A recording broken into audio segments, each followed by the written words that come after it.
Mana bu holatdagi bosh deformatsiyani 1 yoshgacha davolamasa, bola nogiron bo'lib qolishi mumkin. Bu patsientimizni ota-onasi bizga 4 oyligida murojaat qildi. Mana bu holatdan 3 oy davomida shlem terapiya orqali mana bu natijalarga qanday qilib erishganimizni ko'rsatib o'tamiz. Bu patsientimizni ota-onasi 4 oyligida Samarqand viloyatidan murojaat qilishdi. Ota-onani asosiy bezovtaligi bolani boshi uzunchoq va uchli bo'lib qolgani. Yon tarafidan qaraganda esa peshonasi katta bo'lib o'sib qolgani. Bu kasallikning nomi sagittal kraniosinostoz, ya'ni skafocefaliya va bu deformatsiyani shlem terapiya orqali hech qachon davolab bo'lmaydi. Sababi kompyuter tomografiya diagnostika orqali bu bolada sagittal choqi yopiq bo'lgan edi. Normada esa shu ko'rinishda har bitta choqi chaqaloqlarda ochiq bo'lishi kerak.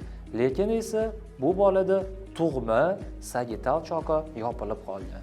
Shu sababli bu deformatsiyani hech qachon ortopedik shlem yoki osteopatiya muolajalari bilan hech qachon to'g'rilab bo'lmas edi.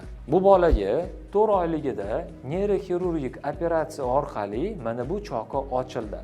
Va bundan keyin esa biz ortopedik shlem yasashni boshladik. Ortopedik shlem yasash uchun biz 3D skaner apparatida bolani boshini modellab va Rossiya hamkor shifokorlarimiz bilan birga individual mos keladigan shlemni yasab berdik. Shlem terapiyani biz boshlab 3 oy davomida mana bu natijalarga erishdik. Ko'rib turganingizdek, ota-onani eng bezovta qilgan joyi, uchli uzunchoq bo'lib qolgan joyi bizda o'z normasiga qaytib keldi.